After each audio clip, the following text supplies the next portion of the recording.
gudoomiyaha golaha guurtida Somaliland Salebaan Maxamuud Aadan ayaa beeniyay in uu xilka ka degayo sababo caafimaad darteed. Salebaan ayaa sidoo kale sheegay in aanay waxba ka jirin warar sheegay in khilaaf uu soo kala dhaxgalay isaga iyo madaxweyne Muuse Biixi. warbixin arrintan la xiriirta waxaa Hargeysa ka soo diray wariyaha VOA Khadar Maxamed Cakulle. gudoomiyaha golaha guurtida Somaliland Salebaan Maxamuud Aadan oo maanta kula hadlayay magaalada Hargeysa warbaahinta ayaa beeniyay sheegay in aan waxba ka jirin warar maalmihii ugu dambeeyay si weyn bulshadu isula dhex maraysay kaasi oo sheegayay in gudoomiyuhu isku casilay xilka gudoomiyenimo. gudoomiye Salebaan ayaa si kooban u sheegay in aan warkaasi waxba ka jirin balse uu ka helay ama ku arkay warbaahinta meelo kamid ah.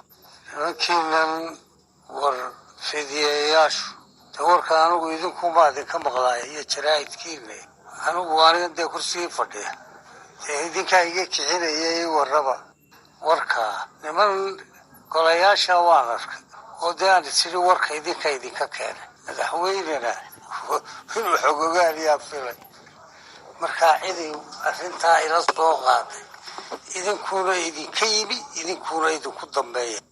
gudoomiye Salebaan oo ka jawaabay su'aal la xiriiray khilaaf la sheegay in madaxweynaha Somaliland Muuse Biixi Cabdi isaga uu soo kala dhex galay arrintaasina ay tahay sababta iscasilaadiisa la hadal hayay keentay ayaa arrintaasi kaga jawaabay sidan. madaxweynuhu maxaa loo ku hayaa ama isagu igu haya iska yara dib u maarka wada joogay ilaahay ma hadii baan joog. gudoomiyaha golaha guurtida Somaliland ayaa sidoo kale waxa la weydiiyay su'aal la xiriiray xaaladiisa caafimaad maadaama wararka qaar ay sheegayeen in xaalad caafimaad darteed uu doonayo inuu dibadda uga baxo iskagana casilaya xilka iyo kursiga gudoomiyenimo ee aqalka guurtida Somaliland.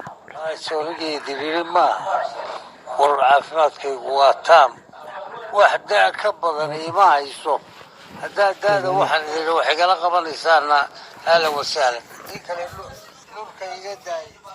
inkastoo golaha guurtida ee Somaliland uu waqtigan ku jiro fasax oo ay shaqaynayaan keliyata guddiga joogtada ah ee aqalka guurtida Somaliland haddana waxaa jiray warar ay si hoose u heshay VOA oo sheegayay in xildhibaano ka tirsan aqalka guurtida ee Somaliland ay iyaga laftigooda ugu tageen gudoomiye Salebaan gurigiisa si ay arrintan uga xog wareystaan.